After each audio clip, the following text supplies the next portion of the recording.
প্রশংসা যে মহান রব্বুল আলামিন আমাদেরকে সবচাইতে বড় নিয়ামত ইসলাম ধর্ম আমাদেরকে দান করেছেন। সেই মহান রব্বুল আলামিনের প্রশংসা আলহামদুলিল্লাহ। আল্লাহ তাবারক ওয়া তাআলার প্রেরিত প্রত্যেকজন নবী এবং রাসূলের প্রতি শত সহস্র দরুদ ও শান্তি অবতীর্ণ হোক। বিশেষ করে আখেরি নবী জনাবে মুহাম্মদ মুস্তাফা সাল্লাল্লাহু আলাইহি ওয়াসাল্লামের উপরে শত সহস্র দরুদ ও শান্তি অবতীর্ণ হোক। আল্লাহুম্মা সাল্লি আলাইহিম আল্লাহুম্মা বারিক আলাইহিম সাল্লাল্লাহু আলাইহি ওয়াসাল্লাম। আজকের জুমার খুতবায় একটা অভিযোগের খণ্ডন করার চেষ্টা করব ইনশাআল্লাহ। অমুসলিমদের পক্ষ থেকে বিভিন্ন সময়ে ইসলামের উপরে বিভিন্ন ধরনের অভিযোগ থাকে। সেই অভিযোগগুলোর ভিতরে একটা অভিযোগ হচ্ছে লাভ জিহাদ।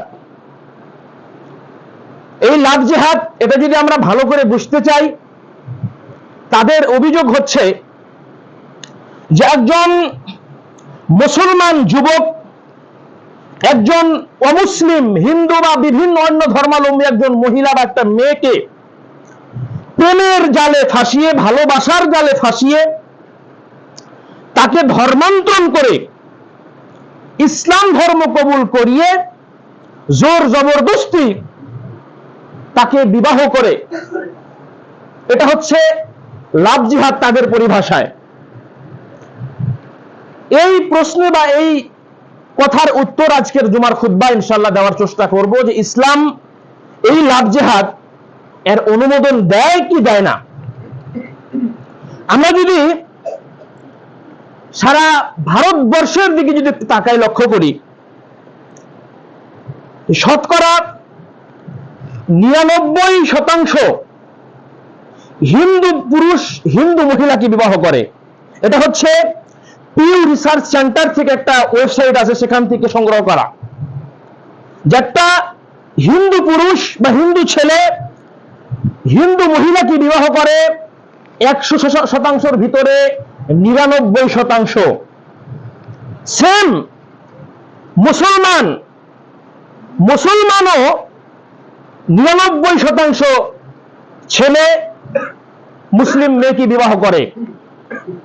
কেবলমাত্র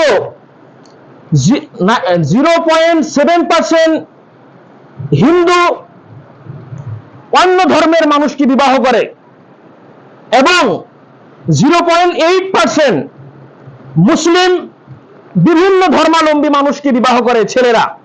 এটা হচ্ছে পিউ রিসার্চ সেন্টার থেকে সংগ্রহ করা একটা তথ্য। এবার আসুন, তাদের যে অভিযোগ যে মুসলমান যুবকেরা প্রেমের জালে ফাঁসিয়ে মহিলাদেরকে, অন্য ধর্মাবলম্বী মহিলাকে বিবাহ করে, এই যে কথাগুলো আমাদের উপরে অভিযোগ আসছে, এর খণ্ডন কি, এর আমাদের ইসলাম এই বিষয়ে কি বলে। আমরা যদি হাদিস গ্রন্থের ভিতরে একটা হাদিস রয়েছে জামিউ তিরমিজি আবওয়াবুল ফিতান, এই অধ্যায় যদি খুলে দেখি, ইবনে উমর রাদিয়াল্লাহু তাআলা আনহু থেকে একটি হাদিস বর্ণনা, তিনি বলেন খাতাবানা উমর বিন খাত্তাব রাদিয়াল্লাহু তাআলা আনহু, যে উমর বিন খাত্তাব রাদিয়াল্লাহু তাআলা আনহু একবার বক্তব্য প্রদান করলেন, খুতবা দিলেন। সেই খুতবার ভিতরে তিনি বলেছেন, আলা খবরদার, লা ইয়াখলুওয়ান্না রাজুলুন বিইমরাআতিন ইল্লা সালিসুহুমা আশ-শাইতান। ওমর বিন খাত্তাব রাদিয়াল্লাহু তাআলা আনহু তিনি বলেন, যদি কোনো মহিলা, যদি কোনো পুরুষ, দুইজন একসঙ্গে নিরালায় দাঁড়িয়ে যদি কোনো কথাবার্তা বলে, আর সেই কথাবার্তা বলা সেই পুরুষ বা মহিলা, তার জন্য বিবাহ অবৈধ, বিবাহ বৈধ, বিবাহ যার সঙ্গে বৈধ রয়েছে তার সঙ্গে যদি একত্রভাবে আলাদা কোনো জায়গায় যদি কথাবার্তা বলে, রাসূল সাল্লাল্লাহু আলাইহি ওয়াসাল্লামের বিখ্যাত সাহাবী ওমর বিন খাত্তাব রাদিয়াল্লাহু তাআলা আনহু তিনি বলতেছেন, সালিসুহুমা আশ-শাইতান, সেই দুইজন ব্যক্তির ভিতরে তৃতীয় শয়তান জায়গা নাই সেখানে। তার মানে এই হাদিস থেকে রাসূল সাল্লাল্লাহু আলাইহি ওয়াসাল্লামের এই বিখ্যাত সাহাবী এটাই বুঝাতে চাচ্ছেন যে কোনো একজন পুরুষ, কোনো একজন মহিলা, কোনো একজন যুবক, কোনো একজন যুবতী দুইজন একসঙ্গে দাঁড়িয়ে কথা বলতে পারবে না। আমাদের ইসলাম এই কথা বলার অনুমোদন দেয় নাই। এবার আরেকটি হাদিস, তিরমিজি শরীফের হাদিস, যে হাদিসের রাবী হচ্ছেন হযরতে ইবনে বুরাইদা রাদিয়াল্লাহু তাআলা আনহু। তিনি বলেন, আন আবিহি قال قال النبي صلى الله عليه وسلم لعلي, রাসূল সাল্লাল্লাহু আলাইহি ওয়াসাল্লামের মেয়ে ফাতেমার হাজবেন্ড বা স্বামী ছিলেন হযরতে আলী রাদিয়াল্লাহু তাআলা আনহু। তিনি তিনার জামাইকে বলতেছেন রাসূল সাল্লাল্লাহু আলাইহি ওয়াসাল্লাম, ইয়া আলী, হে আলী, লা তুতবি'ুন নাযরাতান নাযরাতা ফাইন্না লাকাল উলা ওয়া লাইসাত লাকাল আখিরা। সুনানে আবি দাউদের হাদিস, রাসূল সাল্লাল্লাহু আলাইহি ওয়াসাল্লাম বলতেছেন আলী রাদিয়াল্লাহু তাআলা আনহুকে, হে আলী, তুমি কোন মেয়ের দিকে, তুমি কোন ভিন্ন মেয়ের দিকে দ্বিতীয়বার কিন্তু তাকাবে না।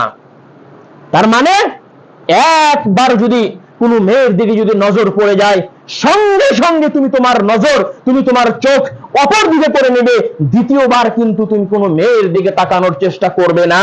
কেন?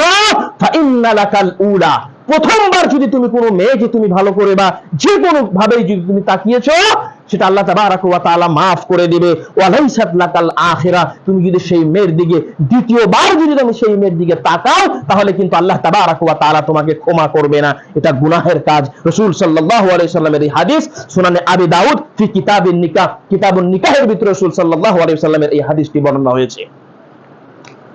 সাহাবা, যে সাহাবার বিষয়ে আল্লাহ তাবারাক ওয়া তাআলা তিনারা পৃথিবীতে বেঁচে থাকা অবস্থায় আল্লাহ তাবারাক ওয়া তাআলা বলেছেন, রাদিয়াল্লাহু আনহুম ওয়া রাদু আন ফাইন আমানু বিমিসলি মা আমানতুম বিহি ফাকাদ ইহতাদাউ। তার মানে তারা পৃথিবীর ভিতরে জান্নাতের সার্টিফিকেট পেয়েছে। সেই ব্যক্তিকে রাসূল সাল্লাল্লাহু আলাইহি ওয়াসাল্লাম বলতেছেন যে, আলী, তুমি কোন মেয়ের দিকে একবার যদি ভুলবশত তাকিয়ে ফেলো, দ্বিতীয়বার যেন সেই মেয়ের দিকে ভুলবশতই হোক বা ইচ্ছা করেই হোক তার দিকে তাকাবে না। তাহলে একটা ভিন্ন মেয়েকে আমরা কিভাবে তাকাতে পারি, কিভাবে দেখতে পারি, এটা আমাদের ইসলাম কিভাবে অনুমতি দিতে পারে? কোনদিন আমাদেরকে এই অনুমতি দেয় না।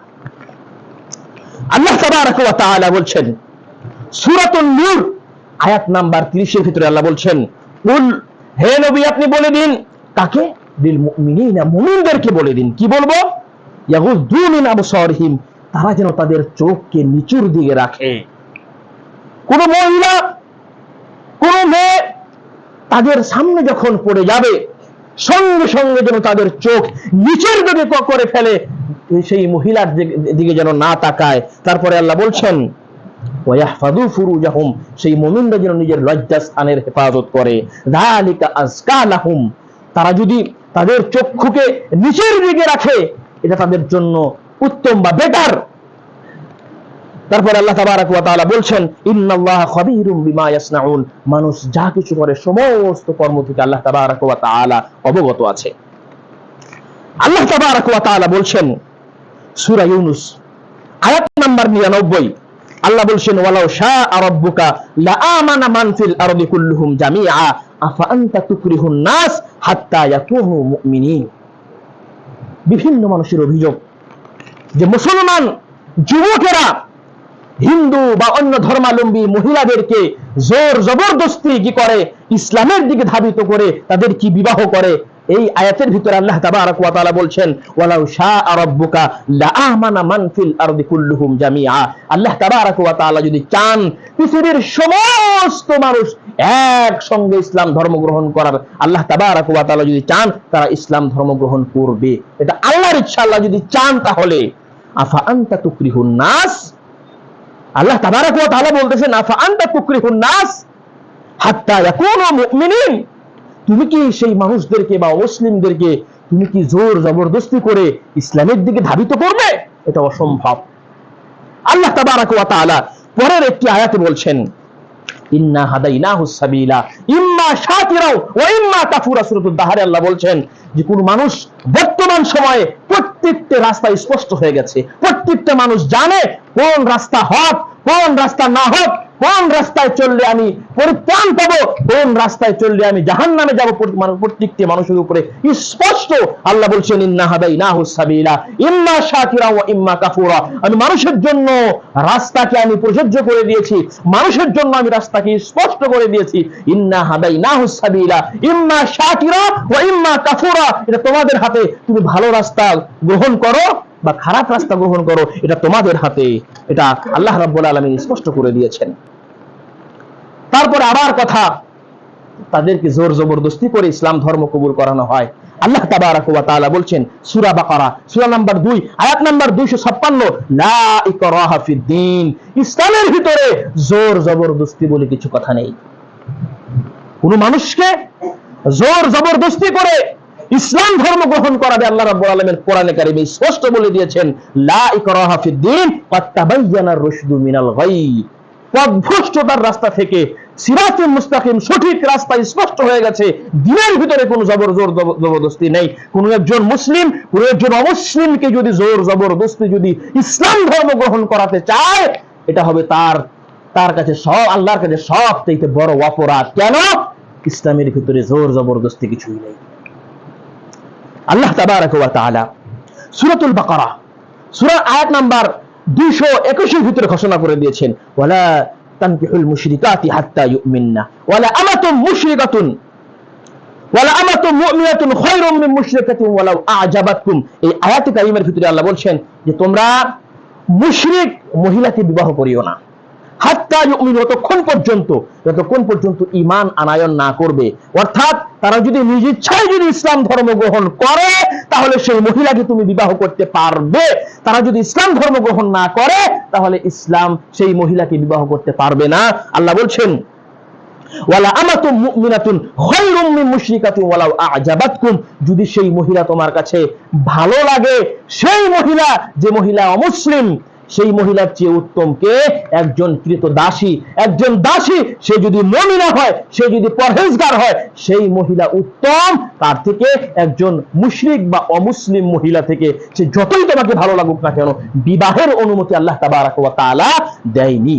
তারপরের আয়াতে আল্লাহ তাবারাক ওয়া তাআলা বলতেছেন, ওয়ালা তুনকিহুল মুশরিকিনা হাত্তা ইউমিনু। এটা প্রথমে যে আয়াতটা বললাম, সে আয়াতের ভিতরে আল্লাহ তাবারাক ওয়া তাআলা প্রত্যেকজন পুরুষকে বলতেছে তোমরা বিবাহ করিও না। এই আয়াতে কারিমার ভিতরে আল্লাহ বলতেছেন প্রত্যেকটি গার্জিয়ানকে, প্রত্যেকটি মেয়ের গার্জিয়ানকে আল্লাহ তাবারাক ওয়া তাআলা বলতেছেন, ওয়ালা তুনকিহুল মুশরিকিনা, তোমরা তোমাদের মেয়েদেরকে বিবাহ দিও না। তার সাথে? মুশরিকদের সাথে, মুশরিক পুরুষদের সাথে বিবাহ দিও না। হাত্তা ইউমিনু, যতক্ষণ পর্যন্ত সেই পুরুষ নিজ ইচ্ছায় ইসলাম ধর্ম গ্রহণ না করবে, ততক্ষণ পর্যন্ত তোমরা তোমাদের মেয়েকে ওই ছেলের হাতে তুলে দিও না, বিবাহ দিও না। ওয়ালা আবদু মুমিনুন খায়রুম মিন মুশরিকিন ওয়ালাউ আ'জাবাকুম। আল্লাহ রাব্বুল আলামিন বলছেন, যদি সেই একজন দাস, একজন গোলাম উত্তম সে যদি মুমিন হয়, সেই মহিলা থেকে, সেই পুরুষ থেকে যে পুরুষ অমুসলিম বা ইসলাম ধর্ম গ্রহণ করে নাই, আল্লাহ রাব্বুল আলামিন বলছেন উলাইকা ইয়াদউনা ইলান নার। সেই অমুসলিম তোমাদেরকে কি করবে? ইয়াদউনা ইলান নার, তাদেরকে পথভ্রষ্টতার দিকে দাওয়াত দিবে, আহ্বান করবে, জাহান্নামের দিকে আহ্বান করবে। ওয়াল্লাহু ইয়াদউ ইলাল জান্নাহ ওয়াল মাগফিরা বিইذনি। আল্লাহ তাবারাক ওয়া তাআলা নিজ কৃপায়, নিজ অনুগ্রহে মানুষদেরকে কি করে? জান্নাত এবং মাগফিরাতের দিকে আহ্বান করে। ওয়ায়ুবাইয়িনু আয়াতিহি লিন-নাস, এবং আল্লাহ তাবারাক ওয়া তাআলা আল্লাহর নিদর্শন, আল্লাহর আয়াতগুলো কি করে? স্পষ্ট করে দিয়েছে। লাআল্লাহুম ইয়াতাযাক্কারুন, এজন্যই যেন মানুষ নসিহত হাসিল করতে পারে, এজন্যই মানুষ জ্ঞান অর্জন করতে পারে, বুঝতে পারে। এই আয়াতের দ্বারা কি বুঝলাম? এই আয়াতের দ্বারা এটা বুঝলাম যে কোন পুরুষ একজন অমুসলিম মহিলাকে বিবাহ করতে পারবে না যতক্ষণ পর্যন্ত সেই অমুসলিম মহিলা ইসলাম ধর্ম না করবে। কেমন করে? নিজ ইচ্ছায় ইসলাম ধর্ম গ্রহণ না করবে, ততক্ষণ পর্যন্ত বিবাহের অনুমতি নাই। সেম ভাবে আমি আমার কোন মেয়েকে, আমার বোনকে কোন অমুসলিম ছেলের হাতে তুলে দিতে পারবো না ততক্ষণ পর্যন্ত সেই ছেলে ইসলাম ধর্ম গ্রহণ না করবে নিজ ইচ্ছায়। আরেকটা হাদিস, যে হাদিসের ভিতরে রাসূল সাল্লাল্লাহু আলাইহি ওয়াসাল্লাম বলেছেন, আইয়ুমা ইমরাআতিন নাকাহাত বিগাইরি ইযনি লিওয়ালিহা ফানিকাহুহা বাতিলুন, ফানিকাহুহা বাতিলুন, ফানিকাহুহা বাতিলুন। রাসূল সাল্লাল্লাহু আলাইহি ওয়াসাল্লাম বলছেন, যদি কোনো মহিলা, যদি কোনো মেয়ে নিজ ইচ্ছায় ওলির, তার গার্জিয়ানের পারমিশন, উইদাউট পারমিশন যদি কি করে, কোন ছেলেকে যদি বিবাহ করে, রাসূল সাল্লাল্লাহু আলাইহি ওয়াসাল্লাম বলছেন, ফানিকাহুহা বাতিলুন, ফানিকাহুহা বাতিলুন, ফানিকাহুহা বাতিলুন। সেই বিবাহ ক্যান্সেল হয়ে যাবে, সেই বিবাহ ক্যান্সেল হয়ে যাবে, সেই বিবাহ ক্যান্সেল হয়ে যাবে। যে ধর্ম নিজের পিতা বা গার্জিয়ানের অনুমতি ছাড়া বিবাহকে বৈধ মনে না করে, সেই ধর্ম কেমন করে অমুসলিম, যে ইসলাম ধর্ম গ্রহণ করে নাই, তাকে আবার জোর জবরদস্তি ইসলাম ধর্ম কবুল করিয়ে বিবাহ করা, এটা কেমন করে পারমিশন দিতে পারে? এটা কেমন করে পারমিশন দিতে পারে? কোনদিন পারমিশন দিতে পারে না। আল্লাহ তাবারাক ওয়া তাআলা বলছেন সূরাতুল কসস আয়াত নাম্বার 56, ইন্নাকা লা তাহদি মান আহবাবতা ওয়ালাকিন্নাল্লাহা ইয়াহদি মান ইয়াশা ওয়া হুয়া আ'লামু বিল মুহতাদিন। রাসূল সাল্লাল্লাহু আলাইহি ওয়াসাল্লাম কি বলতেছেন? এখানে অভিযোগ আসে, জোর জবরদস্তি মুসলিম করে তাদের কি বিবাহ করা হয়? আল্লাহ তাবারাক ওয়া তাআলা বলতেছেন, ইন্নাকা লা তাহদি মান আহবাবতা। রাসূল সাল্লাল্লাহু আলাইহি ওয়াসাল্লামকে বলছেন আল্লাহ তাআলা, হে মুহাম্মদ সাল্লাল্লাহু আলাইহি ওয়াসাল্লাম, আপনি যাকে পছন্দ করেন, আপনি যাকে ভালোবাসেন, তাকে আপনি যদি ইচ্ছা করেন হিদায়াত প্রাপ্ত করার জন্য, এটা ইম্পসিবল, এটা কোনোদিন সম্ভব নয়। হিদায়াতের চাবিকাঠি একমাত্র